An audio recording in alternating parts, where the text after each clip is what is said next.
Welcome back clean news. चलिए देखते हैं उत्तर प्रदेश की 25 फटाफट बड़ी खबरों को। इससे पहले आप यूपी के किस जिले से न्यूज को देख रहे हैं, हमें कमेंट बॉक्स में जरूर बताइए। साथ ही डेली अपडेट रहने के लिए चैनल को सब्सक्राइब कर बेल आइकन को दबाना बिल्कुल न भूलें। आज का लाइक एम 3000 है, उम्मीद करते हैं आप इसे जरूर पूरा करेंगे। लखनऊ विश्वविद्यालय में जल्द शुरू होगी शिक्षकों की भर्ती, 200 पदों पर जारी होगा विज्ञापन। लखनऊ विश्वविद्यालय करीब 200 शिक्षकों के पदों पर भर्ती की प्रक्रिया जल्द शुरू करेगा। इसमें प्रोफेसर, असिस्टेंट प्रोफेसर और एसोसिएट प्रोफेसर के पद शामिल हैं। ऑनलाइन आवेदन की प्रक्रिया शुरू करने के लिए 2 से 3 दिन के अंदर विज्ञापन जारी होगा। भर्ती मई 2021 में हुए शासनादेश के अनुसार की जाएगी। नए बदलाव में असिस्टेंट प्रोफेसर को लिखित परीक्षा भी देनी होगी। चारबाग के राजकीय औद्योगिक प्रशिक्षण संस्थान में होगी स्मार्ट क्लास। आगरा, वाराणसी और गोरखपुर में भी होगी शुरुआत। पुरानी तकनीकी को आधुनिकता का रंग देकर युवकों को स्मार्ट मैकेनिक बनाने की पहल शुरू हो गई। कर्मशाला में हथौड़ी और पेचकस के साथ राजकीय औद्योगिक प्रशिक्षण संस्थानों में पढ़ने वाले प्रशिक्षु अब एसी लगे स्मार्ट क्लासरूम में पढ़ेंगे। राजधानी के चारबाग राजकीय औद्योगिक प्रशिक्षण संस्थान में स्मार्ट क्लासरूम में युवा आधुनिक पढ़ाई भी करने लगे हैं। यूपी में भी मिलेगा बढ़ा हुआ महंगाई भत्ता और पेंशन। सीएम योगी ने 28 लाख के कर्मचारियों की मांगी फाइल। केंद्रीय कर्मचारियों के तहत अब यूपी के भी कर्मचारियों को पेंशन और बढ़ा हुआ महंगाई भत्ता दिया जाएगा। सीएम योगी ने पेंशन और महंगाई भत्ता जल्द देने का ऐलान किया है। इससे यूपी के 28 लाख कर्मचारियों को फायदा पहुंचेगा। सीएम योगी ने सभी पेंशनर्स और राज्य कर्मचारियों की फाइल मांगी है। सीएम योगी आदित्यनाथ ने वित्त विभाग को कोरोना काल में राज्य कर्मियों के रोके गए डीए को जारी करने के आदेश जारी किए हैं। ग्राम पंचायत में 58,000 पदों पर निकली भर्तियां। अभ्यर्थी 2 अगस्त से कर सकते हैं आवेदन। उत्तर प्रदेश सरकार ने ग्राम पंचायत स्तर पर पंचायत सहायक के पदों पर भर्ती के लिए आवेदन आमंत्रित किए हैं। उत्तर प्रदेश सरकार में पंचायती राज मंत्री भूपेंद्र सिंह चौधरी ने राज्य की सभी 58,189 पंचायतों में पंचायत भवनों को ग्राम सचिवालय के रूप में विकसित करने की घोषणा की है। इन सचिवालयों के विकास के लिए प्रत्येक पंचायत पर सरकार द्वारा 1.75 लाख रुपए का व्यय किया जाना है। अगले 1 साल में यूपी के 152 रेलवे स्टेशन बन जाएंगे आदर्श स्टेशन। भारतीय रेलवे यात्रियों की सुविधा और सुरक्षा के लिए मिशन मोड में काम कर रहा है। इसी कड़ी में विभिन्न राज्यों के रेलवे स्टेशंस का पुनर्विकास और आधुनिकीकरण किया जा रहा है। रेल मंत्रालय आदर्श योजना के तहत देश भर में रेलवे स्टेशंस पर बेहतर सुविधाएं मुहैया कराने की दिशा में आगे बढ़ रहा है। अगले साल तक उत्तर प्रदेश के 152 स्टेशन आदर्श रेलवे स्टेशन बनाए जाने की योजना है। इन बिजली उपभोक्ताओं के घर पुलिस के साथ पहुंचेंगे लाइनमैन। विभाग ने सूची करवाई तैयार। बिजली चोरों पर शिकंजा कसा जाएगा। बिजली चोरी रोकने और आपूर्ति को निर्बाध रखने के लिए अब लाइनमैन का भी सहारा लिया जाएगा। बिजली चोरी को रोकने में अहम भूमिका निभाने वाले लाइनमैन को प्रोत्साहित किया जाएगा। शहर के फिलहाल 34 फीडर्स को सूचीबद्ध किया जा रहा है, जिन पर बिजली चोरी रोकने और लाइन लॉस को कम करने के लिए अभियान चलाया जाएगा। प्रयागराज में सपा पदाधिकारियों ने शुरू किया वोटर लिस्ट में नाम जोड़ने का अभियान। समाजवादी पार्टी ने लोगों को पार्टी से जोड़ने के लिए वोटर लिस्ट में नाम जोड़ो, लोकतंत्र की रक्षा करो अभियान चलाया जा रहा है। प्रयागराज जनपद के सभी विधानसभा क्षेत्रों में सपा पदाधिकारी और कार्यकर्ता इस अभियान को चलाने में जुटे हैं। लोगों को पार्टी की नीतियों और उपलब्धि के बारे में भी बताया जा रहा है। उत्तर प्रदेश के सभी आंगनबाड़ी स्कूल्स को मिले pre school kit. Uttar Pradesh में योगी आदित्यनाथ सरकार ने प्रारंभिक बचपन बाल शिक्षा योजना के सुचारू कार्यान्वयन के लिए 1,70,896 आंगनबाड़ी केंद्रों को बुकलेट और प्री स्कूल किट से लैस करने का फैसला किया। इसके अलावा केंद्र बच्चों के लिए मूल्यांकन कार्ड भी प्रदान करेंगे। सरकार के प्रवक्ता के अनुसार नई शिक्षा नीति 2020 के तहत ECCE योजना के तहत यूपी के 44 जिलों में फैले 1,06,128 आंगनबाड़ी केंद्रों पर बच्चों को प्री स्कूल किट वितरित किए गए हैं। यूपी में मुफ्त चिकित्सा सहायता के लिए 26,000 से अधिक परिवारों को दिए गए गोल्डन कार्ड। अभियान के पहले दिन ही 26,000 से अधिक परिवारों को गोल्डन कार्ड प्रदान किए गए। अब तक आयुष्मान योजना के तहत राज्य में 6.5 करोड़ से अधिक लाभार्थियों के लिए गोल्डन कार्ड जारी कर दिए गए। इस कार्ड के जरिए कोई भी लाभार्थी देश भर के किसी भी पैनल में शामिल अस्पताल में 5 लाख रुपए तक का मुफ्त इलाज करा सकता है। इस निर्णय से समाज के अंतिम पहलू पर खड़े अंत्योदय कार्ड धारक परिवार को अपनी चिकित्सा खर्च के भुगतान करने में राहत मिलेगी। लखनऊ में बेसिक शिक्षा मंत्री के घर का घेराव। उत्तर प्रदेश में 69,000 शिक्षक भर्ती प्रक्रिया विवादों में है। बुधवार को एक बार फिर अभ्यर्थी भर्ती प्रक्रिया में 22,000 सीट्स जुड़वाने को लेकर बेसिक शिक्षा मंत्री सतीश द्विवेदी के सरकारी आवास का घेराव किया गया। अचानक पहुंचे अभ्यर्थियों ने गेट के सामने बैठकर रोजगार दिए जाने की मांग की और नारे लगाए।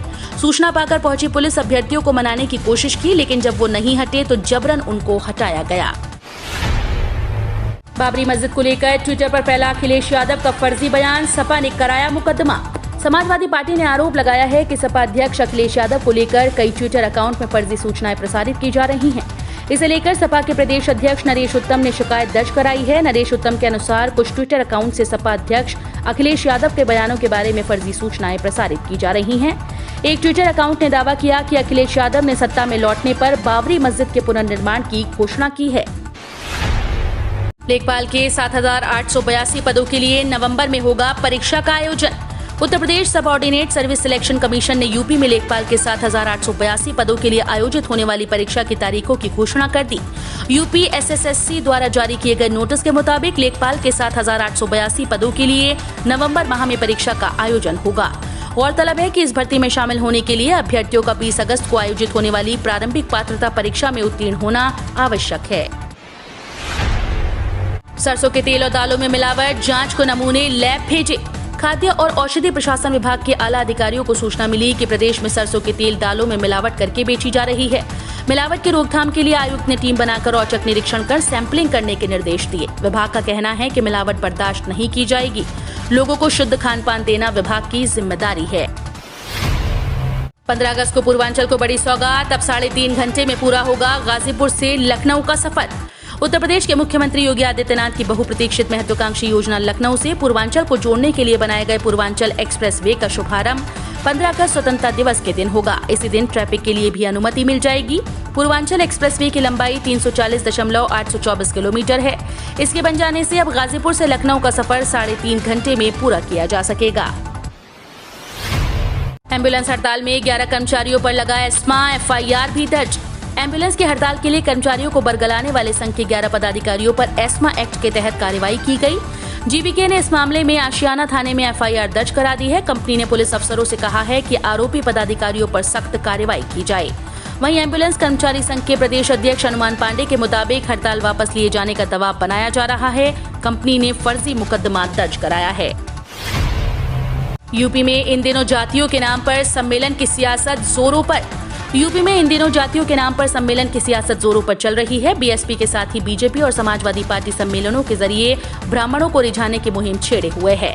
इन बड़ी पार्टीज की उठापटक के बीच असदुद्दीन ओवैसी की पार्टी AIMIM भी अगले महीने से मंडलों में सम्मेलन की शुरुआत करने जा रही है।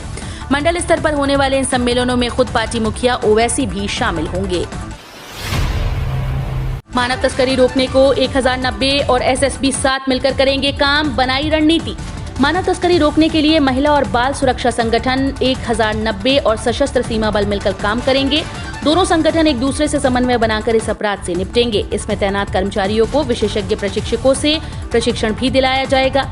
महिला और बाल सुरक्षा संगठन के सभागार में 2 दिवसीय वर्कशॉप समाप्त हुई।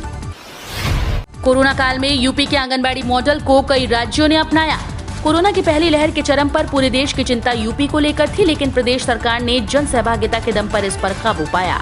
दूसरी लहर के आते आते प्रदेश आत्मनिर्भर और समझ हो चुका था कि हालात बिगड़ने नहीं दिए गए। कोरोना काल में प्रदेश में आंगनबाड़ी कार्यकर्त्रियों ने बहुत अच्छा काम किया। दूसरी लहर में गाँव में इनके योगदान की वजह से कोरोना से हालात नहीं बिगड़े। PM मोदी ने मेडिकल एजुकेशन कोटे में OBC WS आरक्षण की समीक्षा की। पिछड़े छात्रों को मिल सकता है लाभ। प्रधानमंत्री नरेंद्र मोदी ने अखिल भारतीय चिकित्सा शिक्षा कोटे में अन्य पिछड़ा वर्ग OBC और आर्थिक रूप से कमजोर वर्गों EWS आरक्षण के मुद्दे की समीक्षा की और संबंधित मंत्रालयों को इसे प्राथमिकता के आधार पर हल करने का निर्देश दिया। चिकित्सा अभ्यर्थियों की ओर से चिकित्सा शिक्षा के अखिल भारतीय कोटे में OBC आरक्षण देने की लंबे समय से मांग की जा रही है। देश की विभिन्न अदालतों में कई मुकदमे भी हुए हैं, लेकिन ये मामला लंबे समय से लंबित है। पंचायत सहायक भर्ती में अपने रिश्तेदारों को नहीं नियुक्त कर सकेंगे प्रधान। उत्तर प्रदेश पंचायती राज विभाग ने राज्य में 10वीं और 12वीं पास महिला और पुरुष अभ्यर्थियों के लिए ग्राम पंचायतों में पंचायत सहायक, अकाउंटेंट कम डेटा एंट्री ऑपरेटर 58,189 पदों पर भर्ती के लिए नोटिफिकेशन जारी किया है। प्रत्येक ग्राम पंचायत पर एक पंचायत सहायक तैनात होंगे। 10वीं और 12वीं के अंकों के आधार पर मेरिट के जरिए ये भर्ती होगी। अभ्यर्थी उसी ग्राम पंचायत का निवासी होना चाहिए। 18 से 40 वर्ष की आयु के लोग इसमें आवेदन कर सकते हैं। यूपी में 93% को मिला मातृवंदना योजना का लाभ। जुलाई में 25,000 महिलाओं ने कराया पंजीकरण। कोरोना महामारी के दौरान भी प्रधानमंत्री मातृवंदना योजना की रफ्तार पर ब्रेक नहीं लगा। 93.34% लाभार्थियों को अब तक इस योजना से लाभान्वित किया जा चुका है। इस योजना के तहत पहली बार गर्भवती व धात्री महिलाओं को 3 किश्तों में 5,000 रुपए दिए जा रहे हैं ताकि वे अपने स्वास्थ्य की बेहतर ढंग से देखभाल कर सकें। नौकरी बदलने वालों के लिए जरूरी खबर, पीएफ खाते में अब खुद अपडेट कर सकेंगे ये जानकारी। अक्सर देखा गया है कि कई बार नौकरियां बदलते बदलते हम अपना पीएफ अकाउंट ट्रांसफर करना भूल जाते हैं। इसमें भी कई बार ऐसा होता है कि हमारी पुरानी कंपनी ईपीएफओ सिस्टम में नौकरी छोड़ने की तारीख डालना भूल जाती है, जिसके बाद कर्मचारी को पीएफ बैलेंस ट्रांसफर करने में दिक्कत आती है। कर्मचारी भविष्य निधि संगठन अपने सदस्यों के लिए ये मुश्किल भी आसान कर दी है। अगस्त से आपकी जिंदगी में आएंगे कई बदलाव, एटीएम, सैलरी, पेंशन, ईएमआई से जुड़े नियम बदल जाएंगे। अगस्त का महीना कई बदलाव लेकर आने वाला है। इनमें से कुछ बदलाव आम आदमी की तकलीफें बढ़ा सकते हैं, जैसे एटीएम से कैश निकालना महंगा हो जाएगा। रिजर्व बैंक की पॉलिसी भी इसी अगस्त के पहले हफ्ते में ही आएगी। एलपीजी की कीमतों में भी बदलाव किया जा सकता है। भारतीय रिजर्व बैंक के आदेश के बाद 1 अगस्त से बैंक एटीएम पर इंटरचेंज चार्ज में 2 रुपए की बढ़ोतरी कर सकेंगे। जून में रिजर्व बैंक में इंटरचेंज चार्ज हर वित्तीय लेन देन के लिए 15 रुपए से बढ़कर 17 रुपए और गैर वित्तीय लेन देन के लिए 5 से बढ़कर 6 रुपए करने की इजाजत दी थी।